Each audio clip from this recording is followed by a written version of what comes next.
नमस्ते संस्कृताय मित्रों। हमारा जो सेशन चल रहा था प्रत्यय का, उस प्रत्यय के नेक्स्ट क्लास में लास्ट क्लास में हमने पढ़ा था ल्यप प्रत्यय, और आज हम जिस प्रत्यय को पढ़ने वाले हैं उसका नाम है साथियों तुमुन प्रत्यय। बड़े ध्यान से आप इस क्लास को देखिएगा। आपको जो भी कन्फ्यूज है मुझे कमेंट बॉक्स में बता दे जरूर बताना, है ना। तो मैं कोशिश करूँगा कि आपके कमेंट का मैं उत्तर दे सकूँ।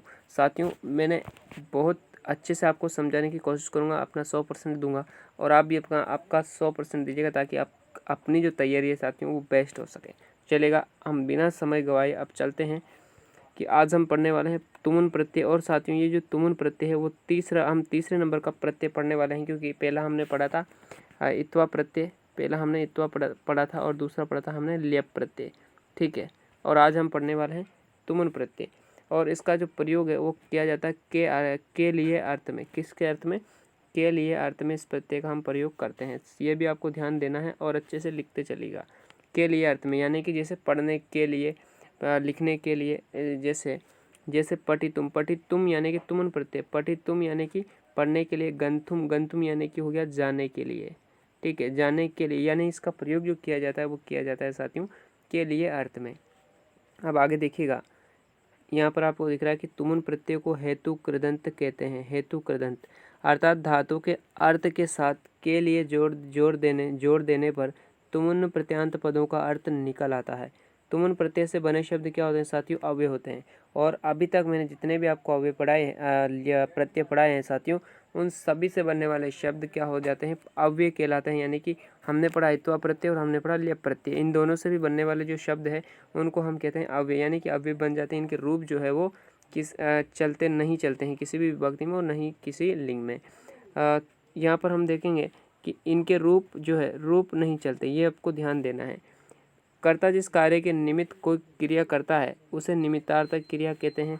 इसलिए निमित्तार्थक क्रिया में ही हम तुमुन प्रत्यय का क्या किया जाता है, यहाँ पर प्रयोग किया जाता है। कैसे किया जाता है? आपको देखना है यहाँ पर। अब एक थोड़ी सी यहाँ पर मैं आपको बता देता हूँ कि जो आप तुमुन प्रत्यय है साथियों, तुमुन प्रत्यय जो है साथियों, इसका ने का क्या हो जाता है? लोप हो जाता है। हालांत्यम सूत्र से इसकी इत संज्ञा हो जाती है और तस्य लोपे से इसका हम कर देते हैं लोप। और इसके बाद हम बात करें यहाँ पर जो है, अब क्या बच रहा है हमारे पास? तुमु बच रहा है। क्या बच रहा है? तुमु। इस तुमु का साथियों क्या हो जाता है? इस तुमु का भी हम बात करते हैं यहाँ पर। उकार के भी उपदेश अज अनुनासिक इत से इत संज्ञा होकर लोप हो जाता है। इस उ का उपदेश अज अनुनासिक से, किससे? उपदेशा उपदेश अज अनुनासिक, उपदेश अज अनुनासिक सूत्र से क्या हो जाता है? इत संज्ञा हो जाती है और इसका क्या हो जाता है? लोप हो जाता है। अब तुमुन प्रत्यय का जो शेष बचता है, क्या शेष बचता है साथियों? वो आपको ध्यान रखना है। इसका जो शेष बचता है वो बचता है तुम। क्या शेष बचता है? तुम, इसका शेष बचता है। तो ये भी आपको ध्यान में देना है, ध्यान रखना है। अब चलते हैं हम इनके उदाहरणों की ओर। इनके उदाहरण क्या है देखिएगा। उदाहरण है साथियों, जब भू धातु है, क्या है आपको दिख रहा होगा यहाँ पर। थोड़ा सा मैं इसको बड़ा कर देता हूँ, जूम कर दे दिया। कि यहाँ पर आपको दिख रहा है कि भू धातु में जब तुमुन प्रत्यय लगाओगे क्या बन जाएगा? भवितुम बन जाएगा। और भवितुम का अर्थ क्या होता है? होने के लिए। क्या? होने के लिए, ये आपको ध्यान देना है। फिर पा धातु में जब तुमुन प्रत्यय लगाओगे तो क्या बन जाएगा? पातुम बन जाएगा। पातुम यानी कि क्या हो जाता है साथियों? पातुम यानी कि पीने के लिए।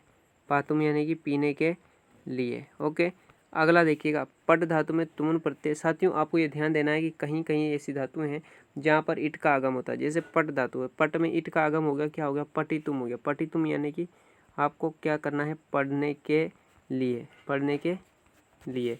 नेक्स्ट देखिएगा कि गम धातु जो है जाने के अर्थ में होती है। तो गम प्लस तुमुन प्रत्यय जब आप लगाओगे बन जाएगा गंतुम यानी कि जाने के लिए। स्था प्लस तुमुन और क्या बन जाएगा? स्था तुम यानी कि ठहरने के लिए या बैठने के लिए, ठहरने के लिए या फिर आप कुछ बैठने के लिए। दृश्य धातु में तुमुन प्रत्यय क्या बन जाएगा? दृष्टुम। ये आपके एग्जाम की दृष्टि से क्या है? इंपॉर्टेंट है। नेक्स्ट देखिएगा कि दा धातु है और जब दा धातु में आप तुमुन प्रत्यय लग जाएगा क्या बन जाएगा? दातुम। दातुम का अर्थ क्या होता है?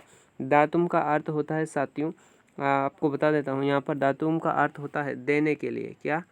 दातुम का अर्थ होता है देने के लिए।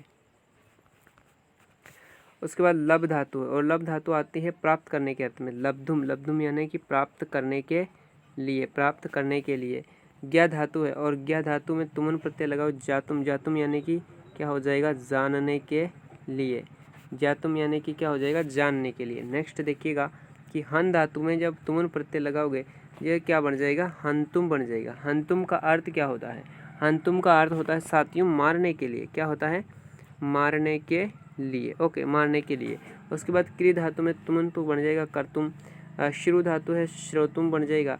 नेक्स्ट देखिएगा प्रच धातु में तुमंतु क्या बन जाएगा, प्रचतुम, और ये आपके एग्जाम की दृष्टि से होने वाला है इंपॉर्टेंट। प्रच धातु में ये यहाँ पर हालंत है। प्रच धातु में जब आप तुमन प्रत्यय हो जाएगा तो क्या बन जाएगा, पृष्ठुम बन जाएगा। और पृष्ठुम का अर्थ होता है साथियों पूछने के लिए। क्या हो जाएगा, पूछने के लिए। ओके, त्यज धातु में तुम प्रत्यय लगाया, तुमन प्रत्यय तो क्या बन जाएगा, त्यक्तुम बन जाएगा। और ये सभी के सभी क्या है साथियों, अव्यय ही, आपको ध्यान देना है। स्ना धातु में, स्था धातु में तुमन प्रत्यय स्नानम बन जाएगा।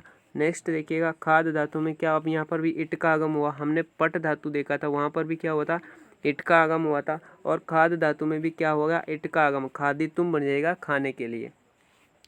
क्रीड धातु में तुमन प्रत्यय क्रीडितुम हो जाएगा। वध धातु में तुमन प्रत्यय लगाओगे वंदित तुम हो जाएगा। पहचान क्या है, पहचान है लास्ट में क्या दिखेगा आपको, तुम दिखेगा, क्योंकि तुमन प्रत्यय का शेष क्या बचता है साथियों, तुम शेष बचता है। ये आपकी बहुत अच्छी पहचान है। भुज धातु में तुमन प्रत्यय लगाओगे भोक्तुम बन जाएगा। सिंह धातु में तुमन प्रत्यय क्या बन जाएगा, शयितुम। और वच धातु में जब आप तुमन प्रत्यय लगाओगे तो बन जाएगा वक्तुम, है ना, वक्तुम बन जाएगा। नेक्स्ट है तो यहाँ आज हमने इतने उदाहरण मैंने आपको दिए हैं। तो साथियों उम्मीद करता हूँ ये क्लास आपको पसंद आई होगी और तुमन प्रत्यय भी आपको पसंद आया होगा, समझ में भी आया होगा। चलिएगा साथियों, मिलते हैं किसी नेक्स्ट प्रत्यय के साथ। आज के लिए इतना ही, धन्यवाद।